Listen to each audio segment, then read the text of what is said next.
अरब सागर से उठा तूफान विपरजॉय 24 घंटे बाद गुजरात के तट से टकराने वाला है। मौसम विभाग की माने तो कल शाम कच्छ के जखौ पोर्ट से विपरजॉय टकराएगा। ये तूफान अपने साथ कैसी आफत लाता है, इसका ट्रेलर समंदर की ऊंची ऊंची लहरों को देखने के रूप में नजर आता है। मुंबई, द्वारका, नवसारी, सूरत, मांडवी तमाम इलाकों में समंदर अशांत है। ऊंची ऊंची लहरें उठ रही हैं। तूफान से टकराने से पहले गुजरात के लोगों को सुरक्षित जगहों पर पहुंचाने का काम युद्ध स्तर पर जारी है। द्वारिका के 44 गांवों में से 5000 लोगों को सुरक्षित स्थान पर भेजा गया।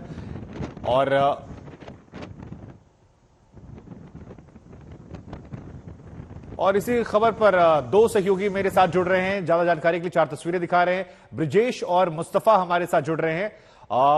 कुछ और आशुतोष भी हमें नजर आ रहे हैं। लेकिन ब्रिजेश, पहले हम आपके पास आते हैं। जरा बताइए, जिस जगह पर आप मौजूद हैं वहां पर फिलहाल कैसी स्थिति है, कितना बड़ा खतरा है और किस तरह से हवाएं चल रही हैं, समंदर की उफान मारती लहरें कैसी नजर आ रही, तस्वीरें दिखाइए और खतरे और तैयारियों के बारे में बताइए। देखिए, मैं अभी जो है ओखा पोर्ट में हूँ। द्वारका से 30 किलोमीटर की दूरी पे ये पोर्ट है और वहाँ पे हम लोग पहुँचे हैं। आपको मैं तस्वीर दिखाऊंगा। ज़बरदस्त तूफान पे है समंदर। ये जेटी है जहाँ से मछुआरे जो हैं वो गश्त लगाने के लिए निकलते हैं समंदर में। पर यहाँ पे अभी की जो सिचुएशन है, मछुआरों के लिए जो फिशिंग एक्टिविटी है वो पूरी सस्पेंड की गई हुई है। और ये जो लहरें हैं यहाँ पे सीधी कैमरे पे आ रही है। देखिए, इतनी तेज जो है वो हवा यहाँ पे चल रही है और साथ ही समंदर जितना उफान पे है वो साफ तौर पे जो है वो करंट दिख रहा है। हाई करंट है, पूरी तरह से जो करंट है वो समंदर में अभी देखने को मिल रहा है। और ये हालांकि ओखा पोर्ट जो है वो एक्सट्रीम राइट में है, यहाँ पे ज्यादा नुकसान की संभावना नहीं बताई गई। और फिर भी जो समंदर का करंट है वो यहाँ पे देखने जैसा है। और यहाँ पे सारी बोटें जो है वो यहाँ पे ग्राउंडेड है। जिस तरह से काफी सारी जो जितनी भी बोट्स थी जो समंदर में, लेकिन ये तूफान आने की वजह से यहाँ पे उनको ग्राउंडेड किया गया है। तो जितने भी सौराष्ट्र के मछुआरे थे सभी की बोट्स यहाँ पे जो है वो रखी गई हैं यहाँ पे ही है। और इनको आने वाले 5 दिनों तक भी जो है बाहर नहीं निकाला जाएगा।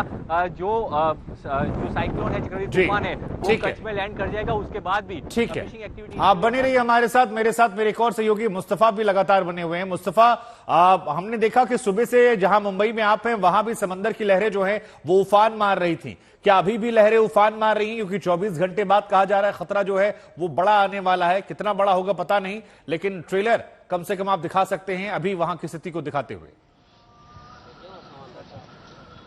जी बिल्कुल, कहीं ना कहीं साइक्लोन का जो रास्ता है उसमें मुंबई या महाराष्ट्र नहीं है इस तरफ, लेकिन फिर भी उसका जो इम्पैक्ट है वो सभी इलाकों पर देखा जा रहा है। मुंबई में जब हाई टाइड थी सुबह में, तो हाई टाइड में आप कह सकते हैं कि जो समुद्र की लहरें थी वो रोड तक आ रही थी। अभी हाई टाइड की स्थिति नहीं है, समुद्र थोड़ा नॉर्मल होता हुआ दिख रहा है, लेकिन हवा की जो स्पीड है वो एकदम से कभी ना कभी चेंज हो रही है। और इसलिए मछुआरों को जो है वो वार्निंग दी गई है। और साथ ही साथ जो लोग समुद्री तट पर या बीचेस पर मुंबई के आते हैं उन लोगों के लिए वार्निंग दी गई है कि समुद्र से दूर रहने में ही इस वक्त भलाई है, क्योंकि जो स्थिति है वो कभी भी बदल सकती है और जिससे खतरा जो है वो बना रह सकता है। तो जब हवा और हाई टाइड इतनी ज्यादा मुंबई की तरफ है, तो गुजरात में जहां पर लैंडफॉल होने वाला है वहां पर कल क्या स्थिति होगी इसका भी अंदाजा लगाया जा सकता है।